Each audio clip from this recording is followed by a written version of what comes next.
Blood runs thicker than imperial law in the shadow districts of Necromunda's fringe settlements, where the families rule with iron fists wrapped in velvet gloves, and where men like me learn that survival means choosing your masters carefully. My name is Luthen Bragg, and I served the Adeptus Arbites for 17 years before the families claimed me. Before I understood that justice is just another commodity to be bought, sold, and rationed according to the needs of those who hold real power. The badge meant nothing when measured against blood oaths and generational vendettas that stretch back centuries, carved into the very foundations of the Hive cities themselves. I remember the first time I saw Don Macedonio Vex in person. The old man sat behind a desk made from genuine Terran oak, a luxury worth more than most citizens would see in 10 lifetimes, while the air recyclers hummed their mechanical prayers above us. His fingers, thick with rings bearing the sigils of forgotten noble houses, drummed against the wood with the patience of someone who had outlived 3 generations of rivals. The scent of expensive low sticks and incense couldn't quite mask the underlying smell of blood that seemed to follow the families wherever they went. "Former Enforcer Bragg," he said, his voice carrying the weight of absolute authority. "You understand the nature of service, yes? The necessity of loyalty?" I stood at attention, muscle memory from my years in the Arbites keeping my spine straight, even as everything I had believed about law and order crumbled around me. The Don's study was a shrine to power, its walls lined with trophies from conquered rivals, ancient weapons that had tasted the blood of enemy family members, and picked captures of handshake deals that had shaped the fate of entire Hive sectors. This was not the crude throne room of some gang leader or the desperate hideout of common criminals. This was the seat of a shadow empire that operated with the precision and ceremony of the imperial nobility itself. "I understand service, my lord," I replied, though the words felt strange on my tongue. 3 weeks earlier, I would have been planning how to bring this man to justice. Now I was asking for his protection, his employment, his mercy. Don Vex smiled, and it was not a pleasant expression. "Good. Because the families, we do not hire men, Enforcer Bragg. We adopt them. We make them part of something greater than the law, greater than the Imperium's bureaucratic machinery. We make them part of history itself." He gestured to the window behind him, which offered a view of the Macedonio district, a sprawling maze of manufactoria and hab blocks that stretched for kilometers in every direction. Smoke rose from hundreds of chimneys, each one representing another cog in the Don's industrial empire. Workers moved like ants through the streets below, their lives governed not by Arbite's edicts or administratum decrees, but by the will of a man who had never held an official title yet commanded more real power than most planetary governors. You see production, Enforcer. You see order. You see prosperity, relative though it may be in this forsaken corner of the galaxy.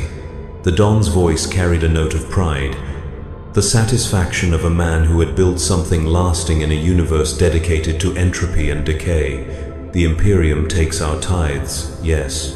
They demand their quotas of manufactured goods, their percentages of our profits, but they do not ask questions about how we maintain such efficiency, such productivity. They do not inquire into our methods of dispute resolution or our techniques for ensuring worker compliance. I knew what he meant, though he would never say it directly. The bodies that disappeared in the night, the families that simply ceased to exist when they crossed the Don's interests, the way dissent was crushed before it could even form into coherent thought. The Macedonio family ruled through fear and respect in equal measure, and the imperial authorities were content to look the other way as long as the production numbers remained satisfactory. "What would you have of me, my lord?" I asked, though part of me already knew the answer. "Protection first. There are those who would see the old ways changed, who believe that strength can be bought rather than earned through generations of blood and sacrifice. My grandson, Alessandro, he requires someone with your particular skills, someone who understands both sides of the law." Don Vex leaned back in his chair, and for a moment he looked every one of his 78 years. The young ones, they do not remember the chaos that came before the families brought order to these districts. They do not understand that what we have built here is civilization itself, carved from the raw stuff of human nature and maintained through careful application of violence and mercy. Alessandro Vex entered the room as if summoned by his grandfather's words, though I knew he had been waiting just outside the door. The younger man carried himself with the easy confidence of someone who had never known want, never experienced the grinding desperation that drove most citizens of the Hive cities to their daily struggles. His clothes were cut from fine cloth, his weapons were works of art as much as instruments of death, and his eyes held the calculating coldness of someone raised to see other human beings as resources to be managed rather than souls to be saved. "Uncle Luthen," he said, though we had never met before this moment, the families adopted their servants completely, erasing their previous identities and making them part of the extended kinship network that formed the real government of the Shadow Districts. "I trust Grandfather has explained our current situation?" I nodded, though in truth, I understood only fragments of the complex web of alliances and vendettas that governed the family's interactions with each other. The Vex family controlled approximately 40% of the Necromunda fringe manufactoria, producing everything from basic munitions to complex cogitator systems for the Imperial Guard. Their primary rivals were the Torino family, who had grown rich through control of the protein farms and water reclamation systems, and the De Angelis dynasty, whose influence extended into the upper Hive levels through carefully maintained connections with corrupt administratum officials. "The Torinos believe they can pressure us into accepting unfavorable terms for the new protein contracts," Alessandro continued, settling into a chair across from his grandfather's desk. "They have forgotten that respect must be earned through strength, not bought through temporary advantages in the marketplace. Don Torino's son, Marcus, he talks too freely about changing the old agreements, about modernizing our business relationships." The way he said modernizing made it clear that this was not a concept the Vex family viewed favorably. The traditions that governed the family's interactions had been refined over centuries, each ritual and ceremony designed to prevent the kind of total war that would destroy their carefully maintained power structures. Honor duels instead of massacres, negotiated territories instead of endless boundary conflicts, marriages and adoptions instead of simple conquest. It was a system that worked precisely because all parties understood that deviation from the established rules would result in mutually assured destruction. "What does Don Torino want?" I asked, already beginning to think like a bodyguard rather than an enforcer. The threats Alessandro faced would come from multiple directions, not all of them obvious to someone trained in conventional law enforcement. "Everything," Don Vex answered before his grandson could speak.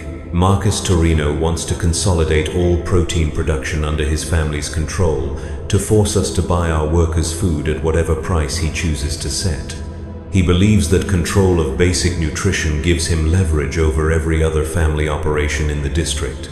He fails to understand that such naked aggression violates the fundamental compact that keeps us all from mutual annihilation."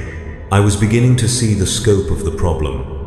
The families had evolved a complex system of checks and balances that prevented any single dynasty from achieving total dominance over the Shadow Districts.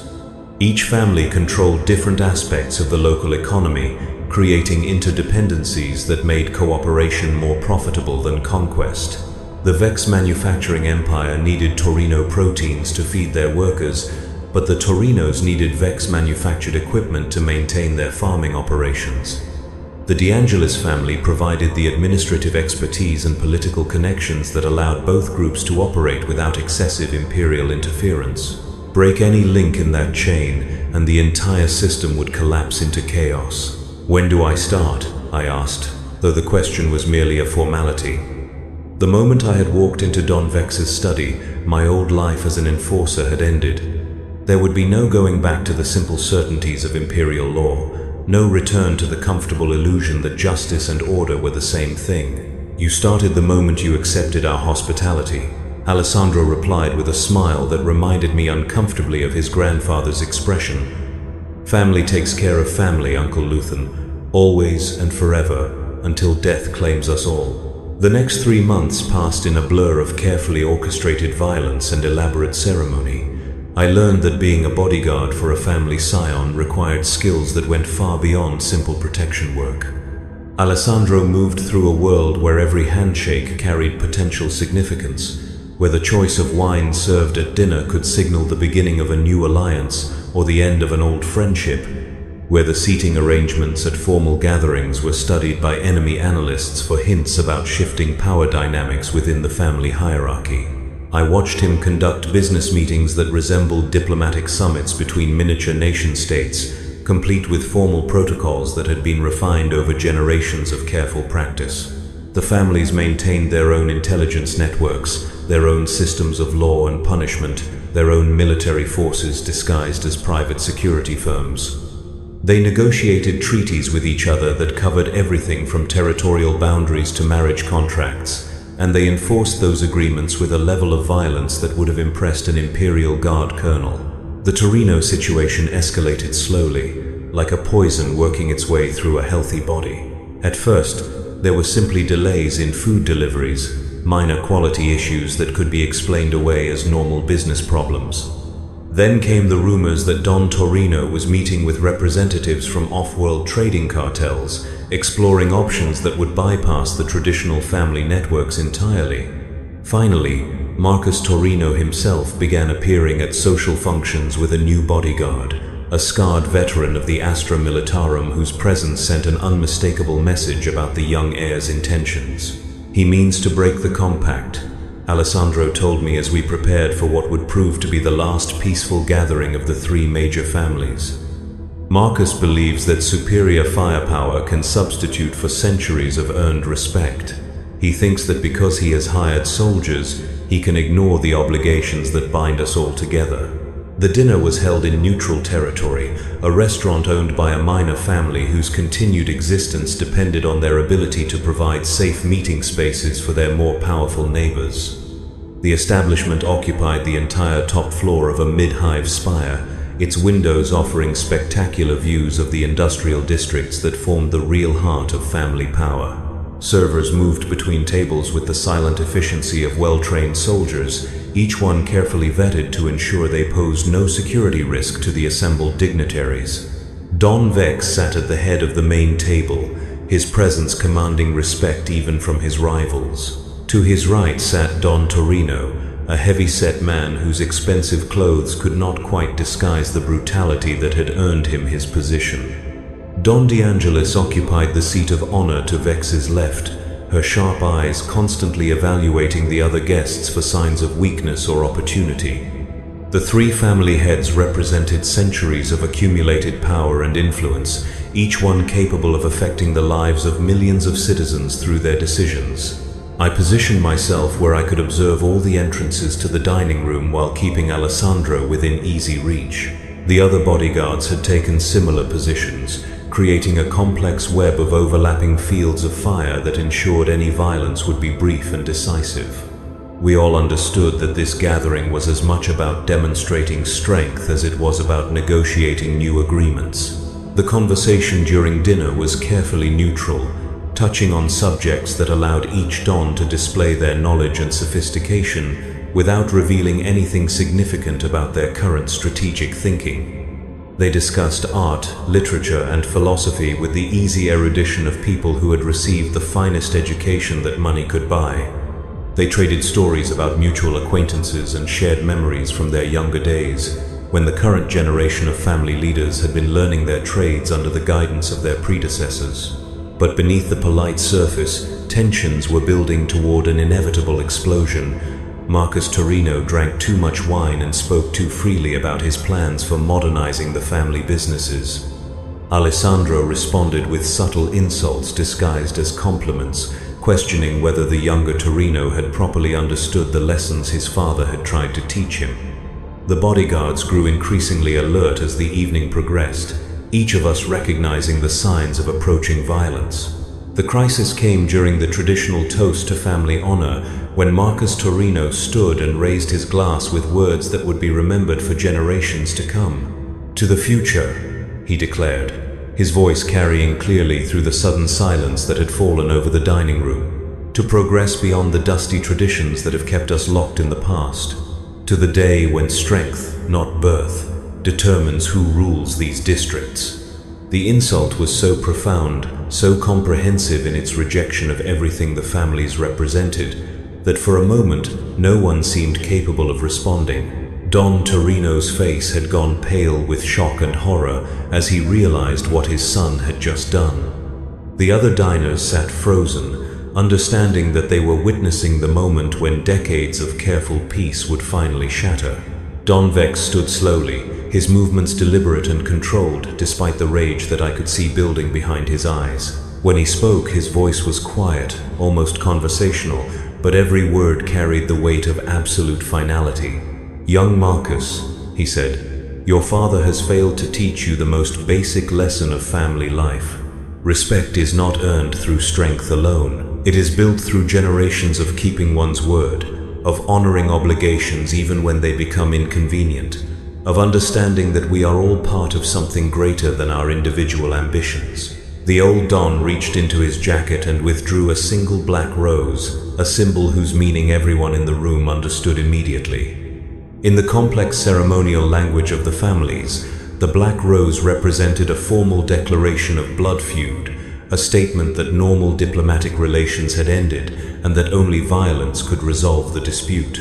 The Vex family withdraws its recognition of Marcus Torino as his father's legitimate heir, Don Vex continued, placing the rose on the table between them. "We call upon the other families to witness this declaration and to choose their positions accordingly."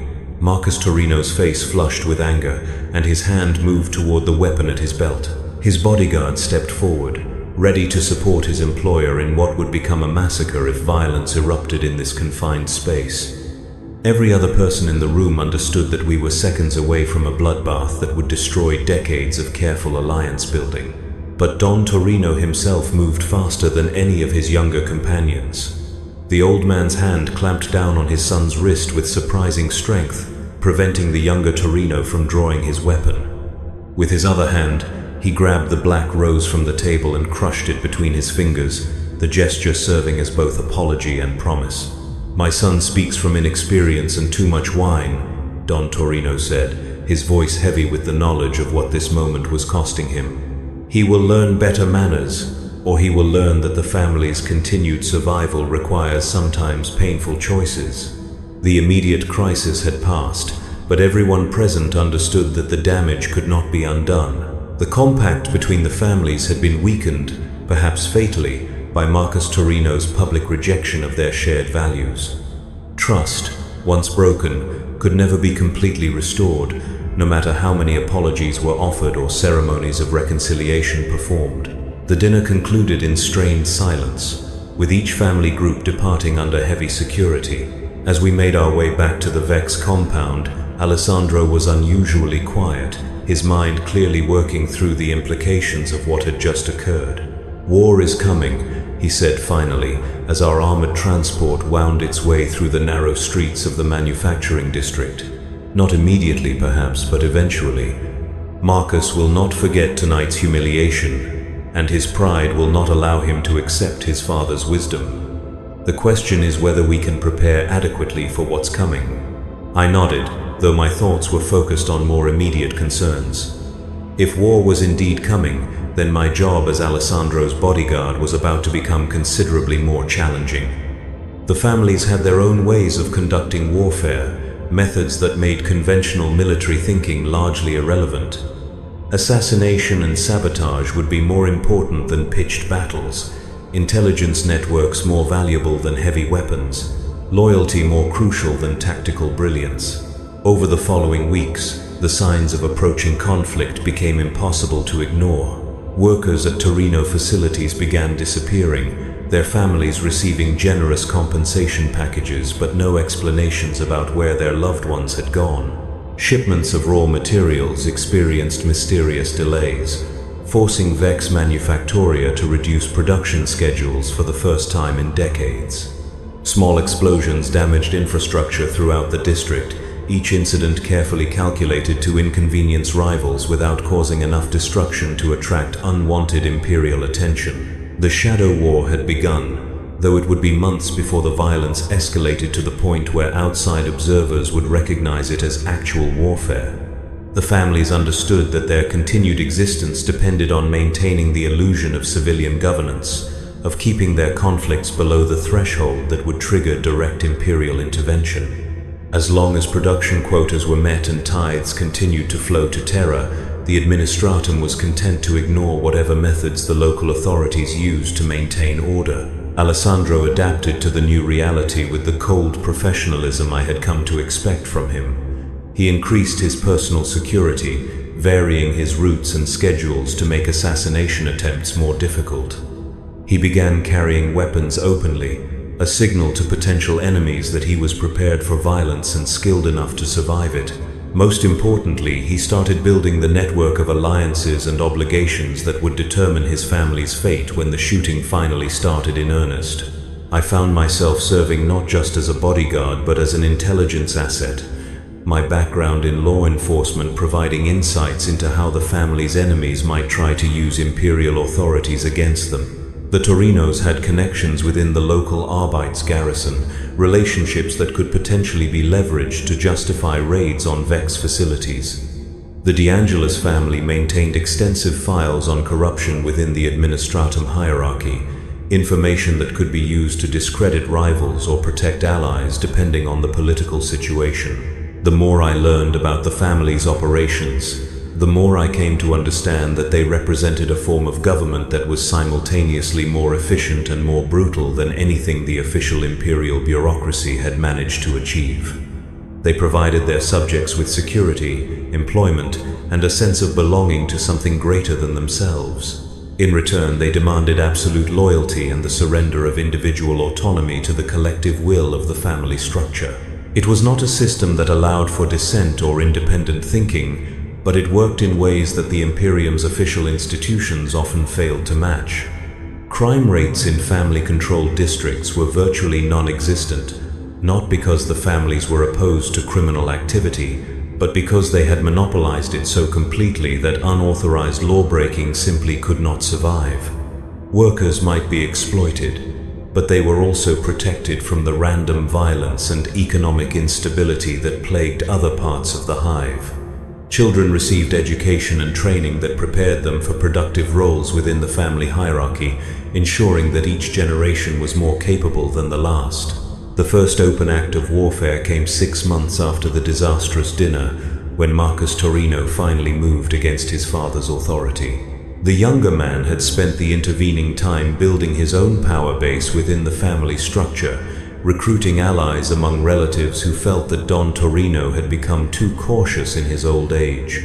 His supporters argued that the traditional approaches to inter-family conflict were no longer adequate in an era when off-world corporations and imperial bureaucrats could be bought and sold like any other commodity. The coup was swift and professionally executed. Don Torino died in his sleep, apparently of natural causes, though everyone who understood family politics knew better. Marcus assumed control of the Torino operations with minimal opposition, his father's most loyal supporters having either been bought off or eliminated during the months of careful preparation. Within hours of the announcement of his father's death, the new Don Torino was meeting with representatives from trading cartels that had no respect for the traditional boundaries between family territories. "He's going to flood the market," Alessandro told me as we reviewed intelligence reports about the new regime's plans. Marcus intends to use his father's off-world connections to import cheap proteins from agricultural worlds, undercutting our local production costs and forcing us to accept whatever terms he chooses to offer. It's a sound business strategy if you ignore the fact that it will destroy the economic foundations that keep this entire district stable. I was beginning to understand the deeper implications of Marcus Torino's revolution.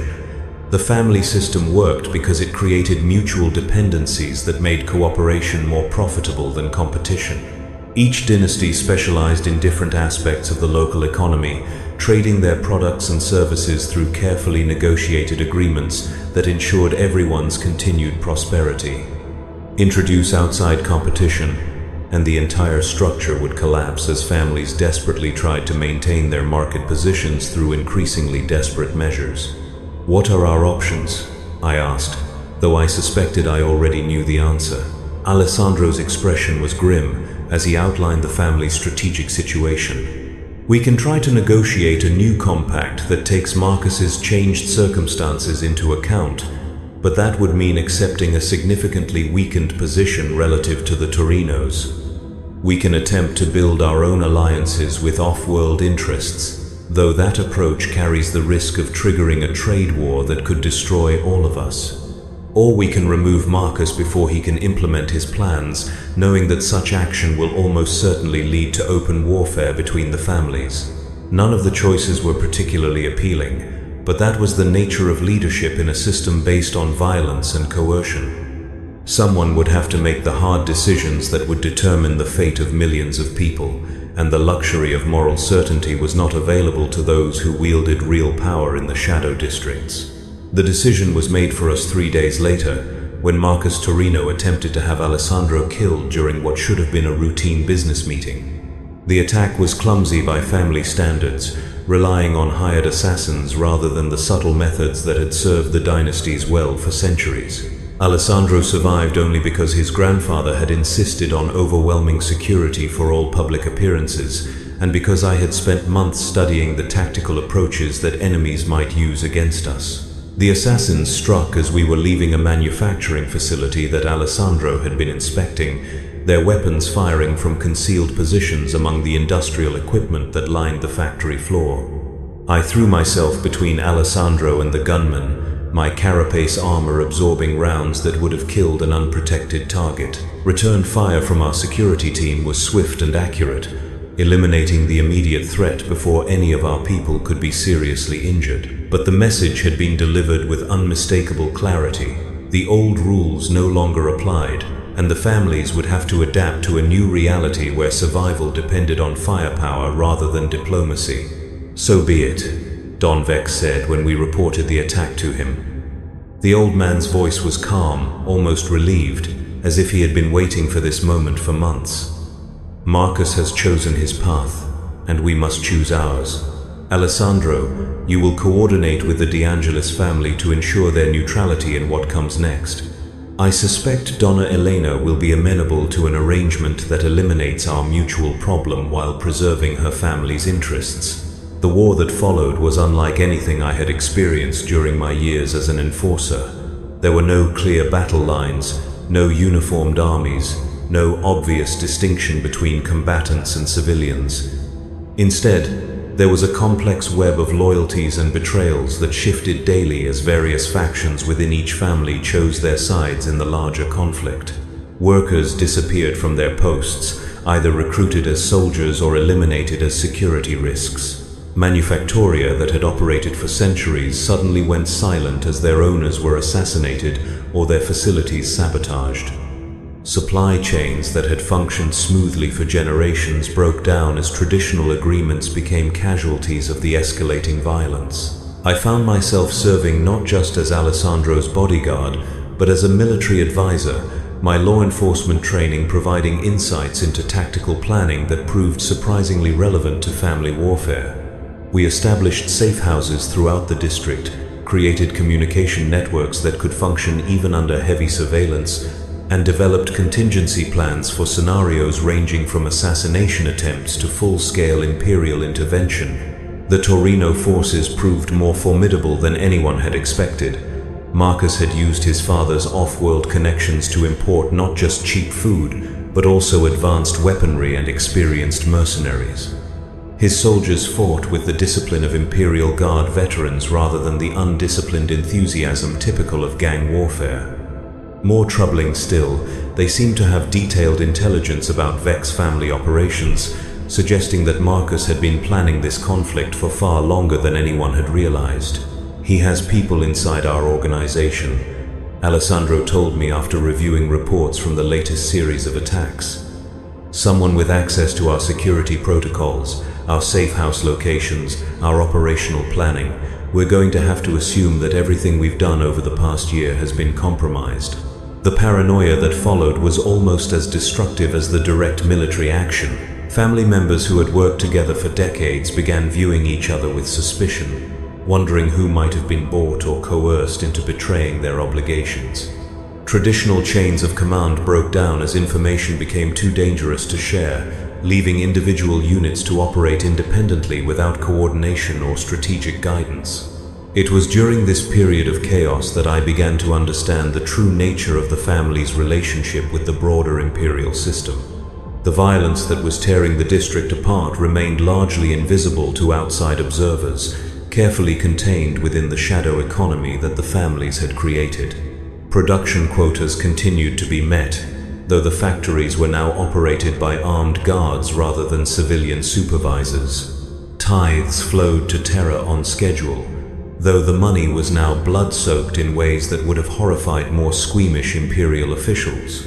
The Adeptus Arbites were aware of the conflict, of course, but their response was limited to ensuring that the violence did not spill over into areas where it might affect imperial interests directly. As long as the families kept their war contained within their own territories, the forces of law and order were content to treat the entire situation as an internal matter, requiring no outside intervention. "The Imperium needs us," Don Vex explained during one of our strategy sessions, his words carrying the bitter wisdom of a man who had spent his entire life navigating the contradictions of imperial governance. "They need our production capacity, our ability to maintain order in areas where their official institutions have failed. They need our willingness to do the things that proper imperial citizens cannot, to make the moral compromises that keep their consciences clean." I was beginning to see the deeper truth behind his words. The families served as a buffer between the Imperium's noble ideals and the brutal realities of governing a galaxy-spanning civilization. They provided the violence and corruption that any large organization required to function, while allowing the official power structure to maintain the illusion of moral purity. It was a symbiotic relationship that benefited all parties involved, as long as everyone understood their proper role in the larger system. The war reached its climax during what became known as the Night of Falling Stars, when Marcus Torino attempted to eliminate all rival family leadership in a single coordinated strike. His forces launched simultaneous attacks on the Vex compound, the De Angelis Administrative Center, and several minor family strongholds, using heavy weapons that should have been available only to Imperial military forces. I was with Alessandro in the family's main bunker when the shelling began, the reinforced walls shaking under the impact of explosions that lit up the night sky like a twisted festival of destruction. Emergency lighting cast everything in a hellish red glow as we made our way through corridors filled with smoke and the screams of wounded defenders. "The bastard's bought himself artillery," Alessandro shouted over the noise of another nearby explosion. "This isn't family warfare anymore, this is open rebellion against everything we've built here." He was right, of course. Marcus had crossed a line that the other families could never allow to stand unchallenged. By introducing military-grade weaponry into what should have been a limited conflict, he had threatened the entire system that kept the Shadow District stable. If his approach succeeded, it would only be a matter of time before other ambitious family members attempted similar coups, leading to an endless spiral of escalating violence that would destroy everything the dynasties had worked to create. The battle raged for 18 hours, with neither side able to achieve a decisive advantage. The Torino forces had superior firepower and more professional military training, but they were fighting on unfamiliar territory against defenders who knew every hidden passage and secret escape route in the district. The Vex family compound had been designed to withstand exactly this sort of assault, its construction incorporating lessons learned from centuries of interfamily conflict. As dawn broke over the devastated landscape, it became clear that Marcus's gamble had failed. His forces had inflicted significant damage on their enemies, but they had not achieved the quick victory that their strategy required. Now they found themselves trapped in hostile territory, cut off from their supply lines and facing enemies who were intimately familiar with the local terrain. The end came suddenly, as these things often do. A single sniper's bullet, fired from an abandoned hab block overlooking the Torino command post, ended Marcus's revolution and his life simultaneously. The shot was perfect, professional, almost artistic in its precision. It was exactly the sort of killing that the families had perfected over generations of careful practice, a reminder that traditional methods often proved more effective than modern innovations. With their leader dead and their position untenable, the remaining Torino forces surrendered within hours. Most of the professional mercenaries were allowed to leave the district, their contracts having ended with their employer's death. The family soldiers who had supported Marcus were given a choice between exile and integration into the surviving Torino power structure, now headed by Marcus's more traditional older sister. The aftermath of the war was almost as brutal as the conflict itself. Properties had to be redistributed, debts settled, and revenge extracted from those who had chosen the wrong side in the family disputes. The process took months to complete, as every detail had to be negotiated through the complex protocols that governed inter-family relationships. I remained with Alessandro throughout this period, my role evolving from bodyguard to trusted advisor as he assumed greater responsibilities within the Vex hierarchy. Don Vex had been wounded during the siege of the family compound, and while his injuries were not immediately life-threatening, they had aged him in ways that went far beyond simple physical damage. The old man began delegating more authority to his grandson, preparing him for the day when leadership of the family would pass to the next generation. "You've seen what we really are now," Alessandro told me as we surveyed the rebuilding efforts in what had once been the Torino district. "You understand that all our talk of honor and tradition is just window dressing for a system based on violence and fear. Does that change how you feel about serving the family?" It was a fair question, one that I had been asking myself throughout the long months of warfare and reconstruction. My old life as an enforcer had been built on the comfortable fiction that law and order were the same thing, that justice could be achieved through the simple application of proper procedures and moral principles. The families had stripped away those illusions, showing me a world where power was the only thing that mattered and where survival required the willingness to do terrible things to innocent people. "I think," I said finally, "that you're more honest about what you are than the Imperium has ever been about what it requires to function. At least here, everyone understands the rules of the game." Alessandro nodded, though I could see that my answer had not entirely satisfied him. "The families will survive," he said. "They always have, because they provide something that people need more than they need justice or fairness or any of the other abstract concepts that philosophers argue about. They provide certainty in an uncertain universe, structure in the face of chaos, belonging for those who have nothing else to hold on to." He was probably right, I realized. The families would adapt to whatever changes the future might bring, as they had adapted to everything else the galaxy had thrown at them over the centuries. They would find new ways to serve the Imperium's needs while maintaining their own independence. New methods of balancing cooperation and competition among themselves. New traditions to replace the ones that had been destroyed during the recent conflict.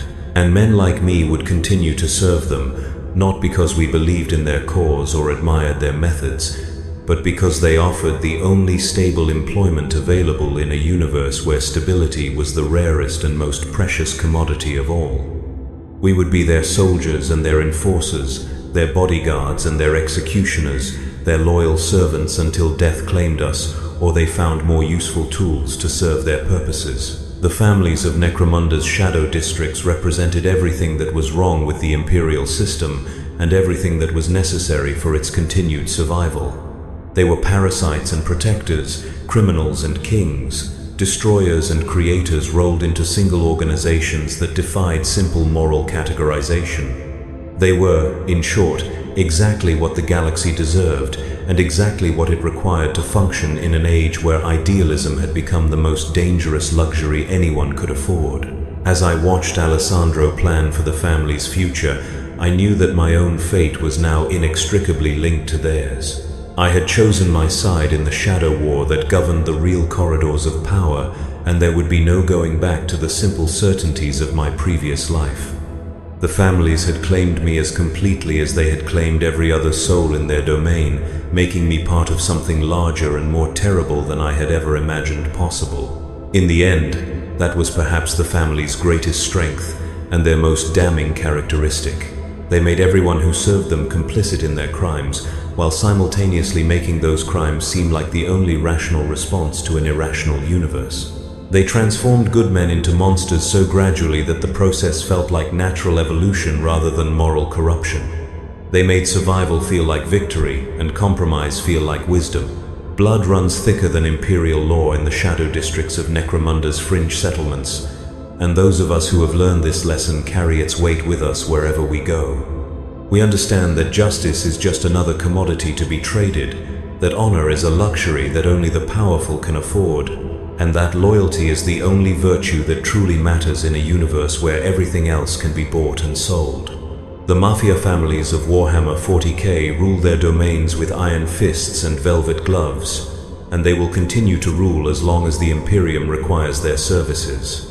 They are the price of civilization in an uncivilized galaxy, the cost of order in a cosmos dedicated to chaos, the human face of inhuman necessity. And those of us who serve them understand that we are not the heroes of this story. We are something far more dangerous.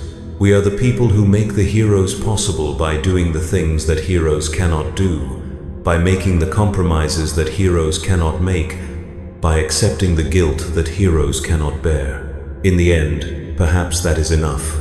Perhaps that is all that any of us can hope to be in a universe where survival itself requires the surrender of everything we once believed about right and wrong, about justice and mercy, about the possibility of redemption in a galaxy that has forgotten what it means to be saved.